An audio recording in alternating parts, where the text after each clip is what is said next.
Salut à tous les amis, c'est StyGeek, j'espère que vous allez bien, moi ça va super. Vous avez sûrement vu sur Instagram ou la communauté YouTube, j'ai passé enfin les 5 gigas les amis, je vais vous montrer ça tout de suite juste après. Pour ce petit changement et pour ce petit passage des 5 gigas, pardon c'est dur à dire maintenant, 5 gigas, j'ai justement fini de démonter la petite cabane que j'avais installée. Et du coup, je vais vous montrer ça tout de suite. C'est parti. Donc comme convenu les amis, on se retrouve sur le tableau de bord iOS. Dites-moi si la transition Facecam et comme ceci vous convient. Donc vous voyez là, je viens de redémarrer la plupart de mes rigs parce que du coup j'ai tout débranché au local. Je vais vous montrer ça juste après.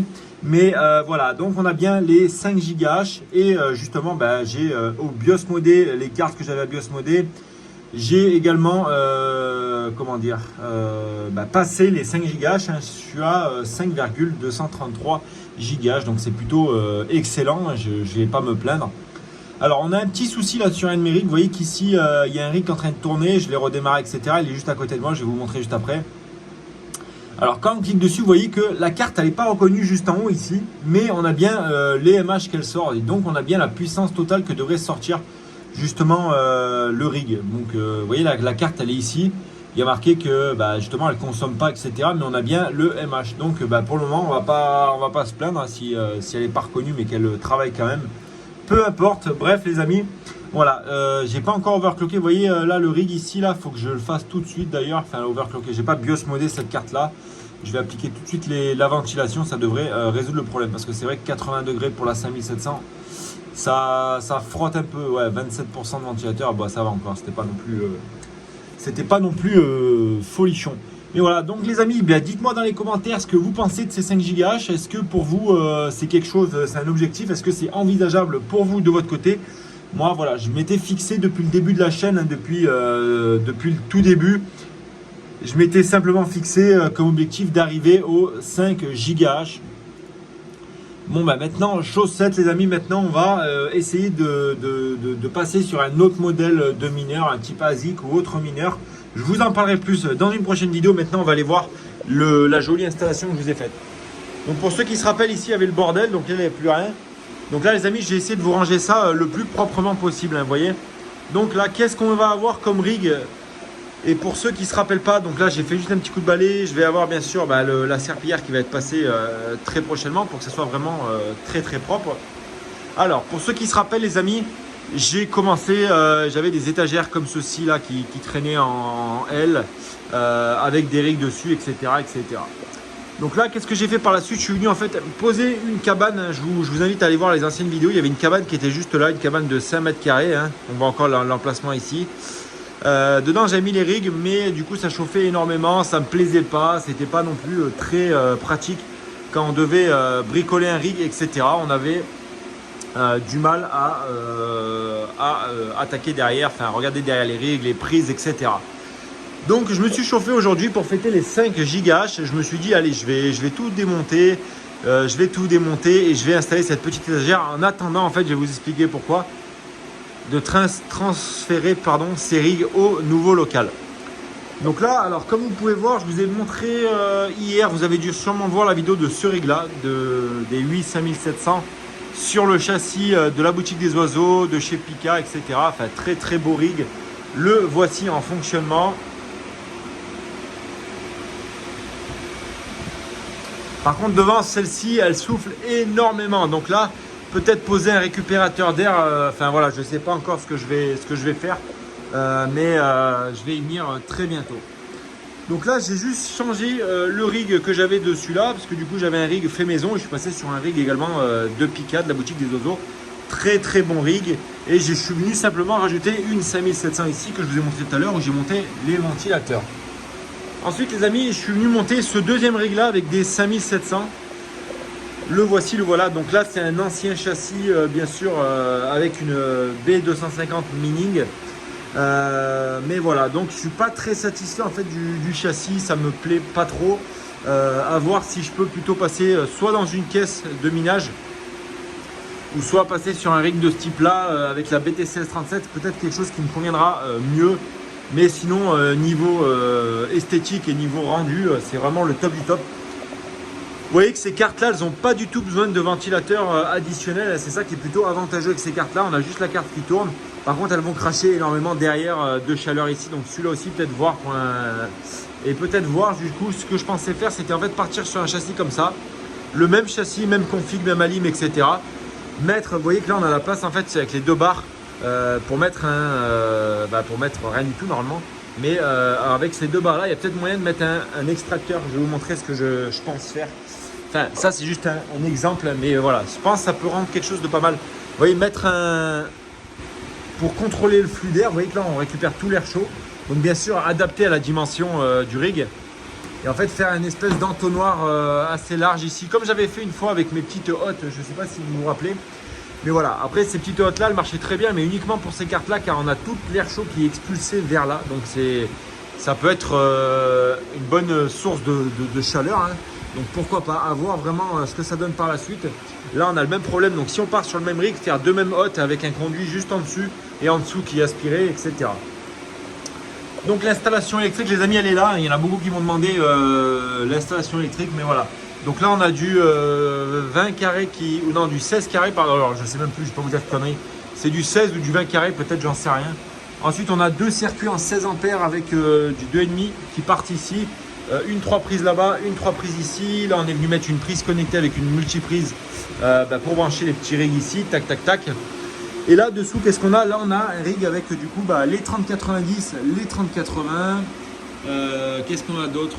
Là-bas, on a un rig avec des 5700 XT 3060 Ti. Voilà, tout simplement.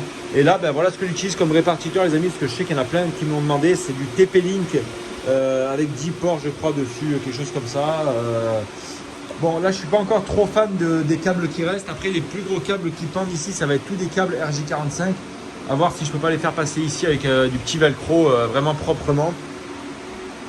Mais sinon, les amis, dans l'ensemble, je suis plutôt satisfait du résultat. Alors, regardez-moi ça, c'est super joli. Et franchement, pour le moment, ça va être très très bien. Voilà, je me suis mis juste un petit écran avec un clavier ici. Quand il faut que je fasse des configurations, il faut que j'y branche bien sûr derrière, câble RJ45, etc. C'est le poste de travail de configuration. Mais voilà, dans l'ensemble, alors il y en a beaucoup qui m'ont demandé, est-ce que je comptais aller plus loin? Est-ce que je comptais acheter de nouvelles cartes graphiques, etc. Alors les amis, pour le moment, la réponse c'est non. Je ne compte pas acheter de nouvelles cartes graphiques. Pourquoi? Tout simplement parce qu'actuellement, vous avez vu que le marché il est extrêmement haussier en termes de prix de cartes graphiques. Ça reste démesuré. On est sur allez, une 3080 non LHR si on en trouve aux alentours des 2000 €. Donc je trouve pas ça très intéressant. Même n'importe quelle carte, des 1660, des 2060, des RTX 3070, etc. Actuellement c'est un marché qui est extrêmement haut. Et donc c'est pour ça que les amis, pour le moment, moi j'achèterai plus de cartes graphiques. De une déjà parce que c'est très cher. De deux, il va falloir que je récupère mes Ethereum que j'ai vendus pour pouvoir rembourser les clients. Et tout simplement, ça va être fait petit à petit. Donc pour le moment, je me stresse pas trop, je mets pas trop de pression. Ça va tourner comme ça, les amis. Je vais me rembourser. Peut-être par la suite, d'ici un mois et demi, je vais vous donner mon retour que j'ai eu sur ces 1 an de minage. Voilà, début février, je vais vous faire cette vidéo sur mes 1 an de minage. Qu'est-ce que ça m'a apporté, comment je me suis développé, etc. Donc si ça vous intéresse, les amis, restez bien sur la chaîne, abonnez-vous, mettez un petit commentaire et le pouce bleu. Ça fait toujours plaisir. Avant de continuer, je fais une petite pub aussi sur Instagram. N'hésitez pas à venir, les amis, sur Instagram. On est dépassé les 2000 abonnés, enfin les 2000 followers sur Instagram. Donc c'est plutôt top du top. Le lien sera dans la description. Également, si ces rigs là de chez Pika et la boutique de Zo vous intéressent, il y a le lien dans la description. Voilà, je touche juste une petite commission de 2 € quand vous faites un achat de rigs comme ceci. Donc c'est plutôt pas mal. Il y a la boutique Amazon, etc. Vous connaissez la chanson, les amis. Pour tous ceux qui font ça, merci, ça fait du soutien pour la chaîne et donc un grand merci à vous. Donc tout simplement, qu'est-ce qui pourrait m'intéresser par la suite comme type de mineur? Parce que vous voyez qu'il y a aussi cette armoire ici avec cette caisse de minage et tout, ça aussi il va falloir bientôt s'en occuper, faire des modifications un peu plus professionnelles, là, virer un peu tout ça et faire un peu plus un truc épuré comme ça, comme ce que j'ai fait là. Alors tout simplement, qu'est-ce qui m'intéresserait par la suite en investissement? tout simplement, ça serait déjà de faire un peu plus de trading, de pousser un peu plus le trading, d'apprendre un peu plus le trading. Et forcément, parce qu'une fois que les rigs tournent, les amis, là, on n'a plus rien à faire derrière. Donc forcément, pour moi, quelquefois, je m'ennuie. J'ai tellement de rigs qui tournent. C'est pas pour me vanter, hein, bien loin de ça. C'est uniquement pour vous dire, une fois que les rigs tournent, derrière, j'ai plus rien à faire. Quand je viens au local la journée, voilà, je fais du mail, je fais des choses, je réponds à des clients, je fais des devis, etc. Mais, pardonnez-moi. Mais c'est pas les rigs, une fois qu'ils tournent, voilà, je fais des vidéos, je vous en parle, etc. Parce que j'ai souvent du matos qui arrive, donc je fais de nouveaux rigs, etc.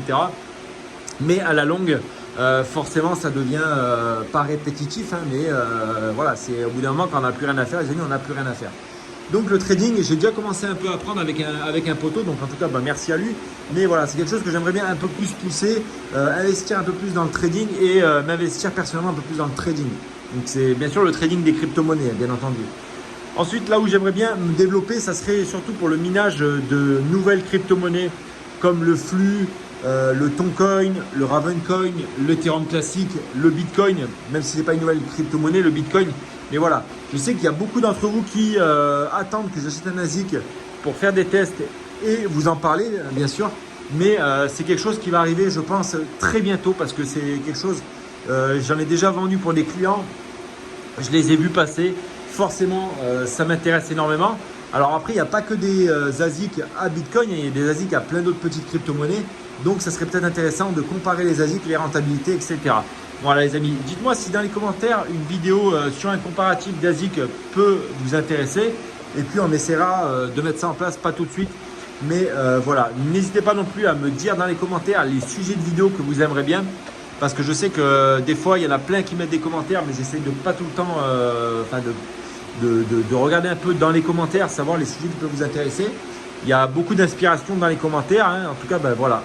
Donc n'hésitez pas, l'espace commentaire, il est fait pour ça les amis. Et puis moi, je vous dis à demain pour une vidéo. C'était Style Geek. Ciao.